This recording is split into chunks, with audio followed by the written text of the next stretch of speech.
Bienvenue si vous nous rejoignez dans 20 h l'événement spécial Cannes. On va tout de suite partir à la croisette comme chaque soir. Enfin, à la croisette, sur la croisette, c'est plus élégant. Regardez comme ils ont l'air tous sages. Bonsoir. On est fatigués. Bonsoir. Non, on est sages, mais on est fatigués surtout. Donc on s'est un petit peu assis. Ah oui, c'est si fatigant que ça. C'est épuisant. Moi, je repose mes... Voilà, vous avez pas idée, c'est épuisant. Oui, je comprends. Laurie, ça c'est parce qu'elle porte des talons. D'ailleurs, on a une idée de défi. Laurent, on vous en parlera peut-être tout à l'heure. On va d'abord parler d'un sujet dont on parle beaucoup sur Internet aujourd'hui. Et ça s'est passé à Cannes hier soir. La projection d'un documentaire hors compétition sur Whitney Houston par l'un des maîtres du documentaire, Kevin MacDonald. Alors, je crois qu'on voit des images inédites et surtout, on apprend des choses assez dramatiques, c'est ça ? Exactement, c'est vrai que c'est un documentaire très poignant puisque le destin tragique de Whitney Houston, tout le monde le connaît, mais là, il y a des révélations qui sont faites, notamment des abus sexuels dont elle aurait été victime par sa cousine dans sa jeunesse. On savait également que Whitney Houston a été battue par son mari, Bobby Brown, une enfance compliquée, conflictuelle avec ses parents et effectivement un destin tragique puisqu'on rappelle qu'elle avait tout pour elle, chanteuse, actrice, magnifique et voilà, on connaît l'issue. Et c'est vrai que dans ce documentaire, on voit son mari, Bobby Brown, qui est dans le déni le plus total. Et on apprend aussi qu'elle était addicte, Whitney Houston, et que son dealer n'était autre que son frère. Vous dire le lourd passif qui entoure cette famille. Alors, on va regarder les images de la montée des marches. Il y avait évidemment le réalisateur Kevin MacDonald, entouré de certains membres de la famille, car c'est l'une des particularités de ce documentaire, c'est que la famille a donné son accord pour ce documentaire. On va aussi écouter la belle-sœur de Whitney Houston qui a répondu donc à vos questions. Comment vous avez fait? Quel a été le processus de cette enquête, entre guillemets? En général, je commence par faire des interviews. J'interviewe beaucoup de personnes, 70 personnes, les membres de la famille, les amis, parfois 3, 4 fois. Et ensuite, je passe beaucoup de temps à faire des recherches. Je cherche des vidéos familiales jamais vues auparavant, des chansons qu'on n'a jamais entendues. Il y avait beaucoup de chansons qu'on n'avait jamais entendues, des versions de chansons et qu'on n'avait pas entendues, etc. Donc, même les personnes qui pensent la connaître vont être surprises par le film. On connaît la musique, on connaît la fin tragique, mais c'est tout. Qu'est-ce qu'on apprend dans le film? Ce qu'on apprend dans le film, c'est tragique, n'est-ce pas? C'est assez incroyable, en effet. Ça m'a fait un peu penser à une session de thérapie, parce que j'ai participé au projet. On est ravis, vraiment, d'avoir trouvé une personne pour nous aider à faire ce film. Nous étions ravis de participer à cette aventure, à ce film, et nous souhaitons réellement nous avons souhaité être honnêtes et faire ce que nous souhaitions faire. C'est ce que nous avons pu faire ce soir. Voilà la belle-sœur de Whitney Houston qui répondait donc aux questions de Didier Alouche, notre confrère qu'on embrasse. Bon, on va arrêter de discuter, on va regarder ce que ça donne parce que vous allez voir que la bande-annonce de Whitney donne le ton. On sent qu'on va apprendre des choses.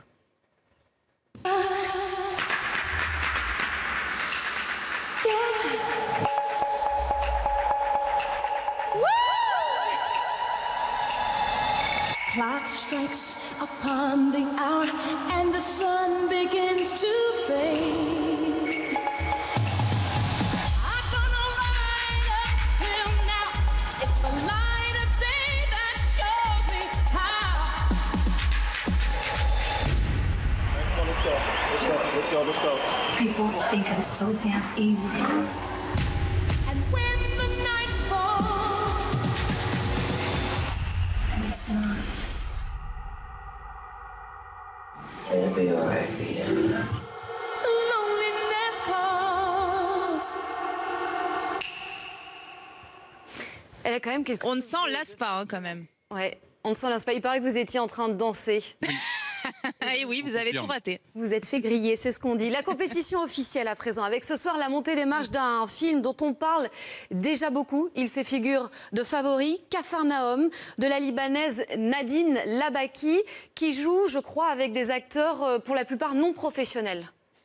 Exactement, c'est la venue de Nadine Labaki ce soir qui était très émue de nous présenter l'ensemble de son casting. Et ce film Capharnaüm, c'est sa première sélection officielle en compétition donc pour le Festival de Cannes. C'est la 3e réalisatrice aussi en compétition, puisqu'on rappelle qu'il y a 3 femmes réalisatrices cette année sélectionnées.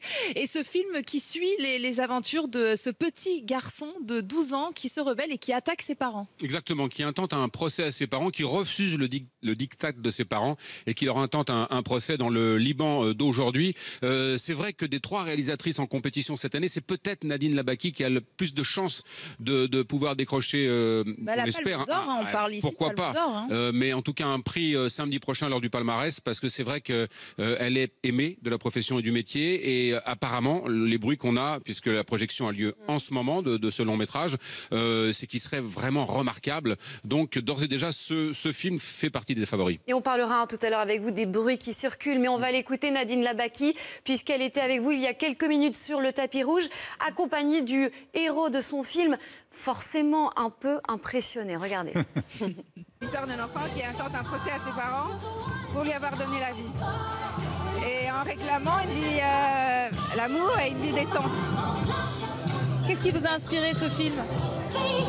Je pense qu'on est tous inspirés par ces histoires-là. Je ne suis pas la seule à être obsédée. Je pense que c'est l'obsession du moment pour moi. Tous ces enfants qu'on voit et ce nombre qui accroît de ces enfants qui font face à une négligence extrême et aussi à ces exclus de la société que le système a complètement déçus.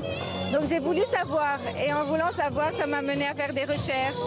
Et c'est le résultat de toutes les recherches que j'ai faites sur ces gens-là. Et là, je suis très émue de les voir monter les marches. Ce petit garçon, ça a été une évidence pour vous? Ouais. Vous allez comprendre quand vous allez le voir sur le grand écran. Il est juste magnifique. Il est là quelque part. Je sais pas. Il est où? On peut peut-être Où est-il? On peut peut-être aller le chercher. On peut peut-être aller chercher le jeune héros du film. Voilà, que vous voyez sur ces images. Regardez. Voilà, voilà le jeune héros du film. Les acteurs? Ça, c'est mes acteurs. Donc ça, c'est Zen.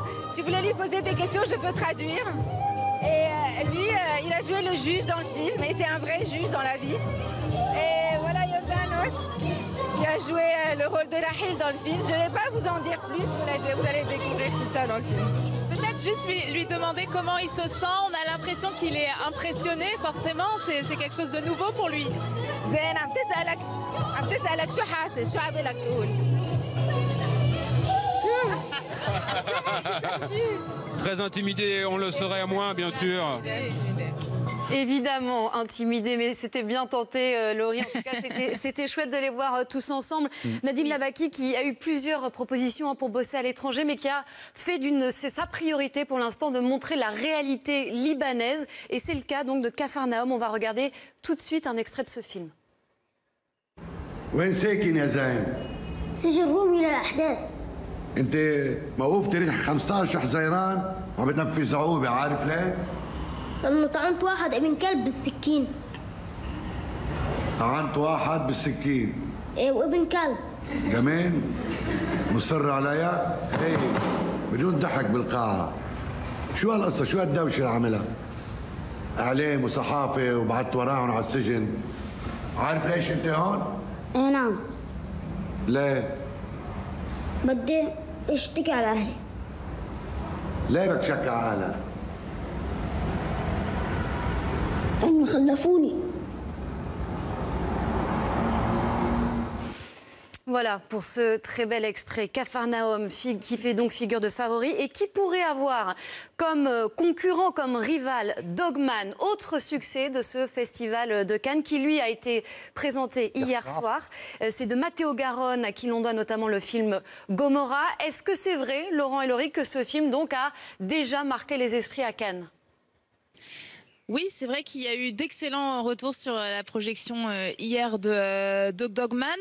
Alors moi, j'ai eu le sentiment quand même qu'il y avait un petit peu moins d'attente que pour le film de ce soir. Donc je ne sais pas si c'est un sérieux concurrent pour la Palme d'Or, mais en tout cas, les retours sont bons. L'histoire d'un toiletteur pour chien, et c'est vrai ce que tout le monde dit ici, pour une fois qu'on a un film réalisé par un Italien sur l'Italie qui parle pas de mafia, ça fait du bien. C'est en tout cas les premiers retours qu'on a eu par rapport à ce long métrage, surtout qu'il s'agit en plus du metteur en scène de Gomorrah, qui pour le coup là traitait, mais alors c'est moins qu'on puisse dire, de la mafia. Film très humaniste et très attendrissant. Et visiblement inspiré d'un fait divers à Rome qui a eu lieu dans les années 80, où un toiletteur de chiens, j'ai lu ça, avait torturé et tué un criminel qui terrorisait tout le quartier. Et oui, pour la petite histoire. Je ne connaissais pas cette vindicte des toiletteurs de chiens. C'est en effet assez original comme scénario. Et j'étais sûre que ça vous intéresse.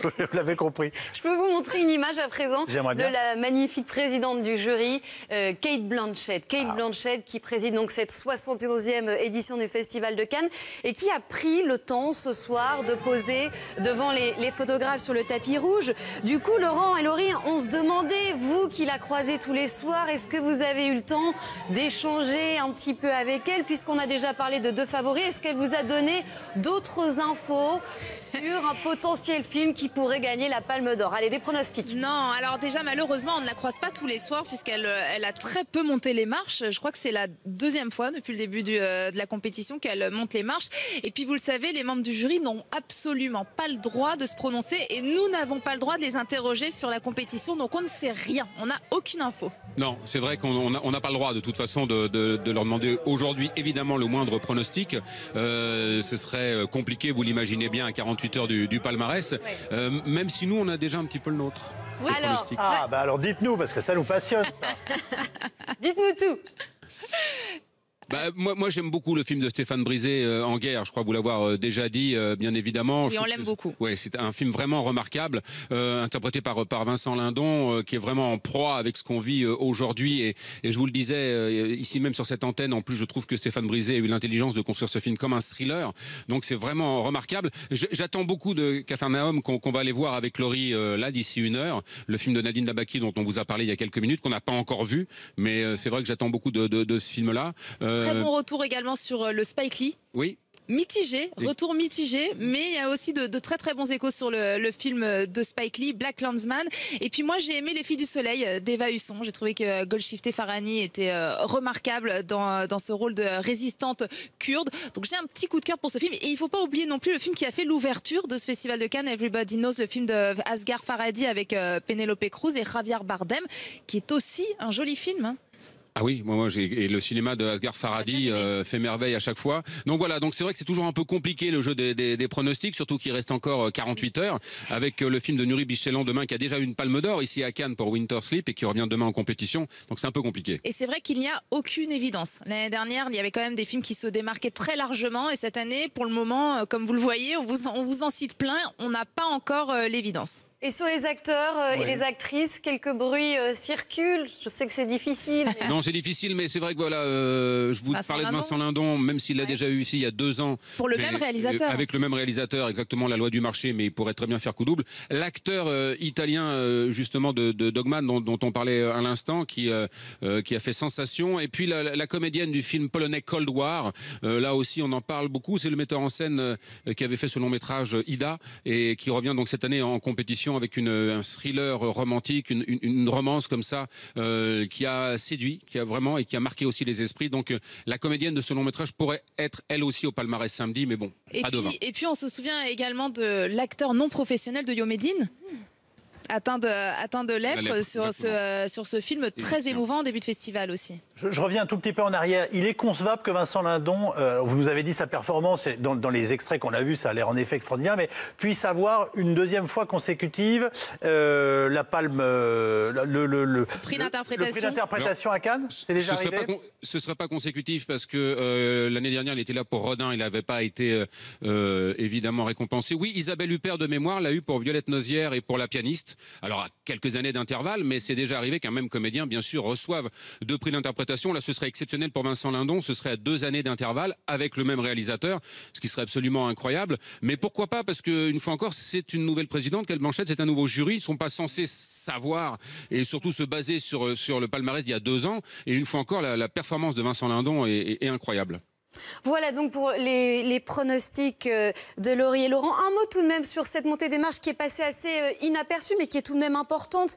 La présentation du documentaire Libre, hors compétition, qui parle de ces gens qui aident les migrants dans la Roya, cette vallée du sud de la France frontalière avec l'Italie. Racontez-nous comment ça s'est passé. Ça a été assez furtif. Hein. L'équipe du film est montée assez vite. C'est vrai, ils étaient là tout à l'heure à l'occasion de la présentation de ce long métrage avec un procès, je ne veux pas dire de bêtises, qui est toujours en cours d'ailleurs concernant l'un de ces passeurs de migrants. Exactement, de migrants. Voilà, on vous le dit depuis maintenant le début de ce festival, c'est une énorme caisse de résonance ici, Cannes. On l'a vu, on en parle avec vous quasiment tous les soirs. Et évidemment, c'était l'occasion là aussi pour pointer du doigt ce problème à travers la diffusion ici à Cannes de ce documentaire. Et c'est un festival très politique, c'est vrai, mais tout se fait quand même dans le grand calme. Hein. C'est vrai que cette montée des marches s'est faite assez discrètement finalement. Et l'homme en question s'appelle Cédric Héroux. Hein. Il était sur le tapis rouge. Oui. Il est toujours en attente de la date de son procès en cassation. Merci à tous les deux. Et merci beaucoup à vous. Merci beaucoup. À demain. Suivi, à demain. Comme chaque soir, on vous retrouve demain, bien entendu, avec grand plaisir. Le cinéma reste à l'honneur, vous le savez, sur Canal pendant ce festival. Dans un instant, comme chaque soir, le Petit Cercle avec Augustin Trapenard. Et ensuite, vous retrouverez Michel Denisot à 20h30 pour son journal du festival. Bonne soirée à tous. Bonsoir Alice. Bonne soirée Yves.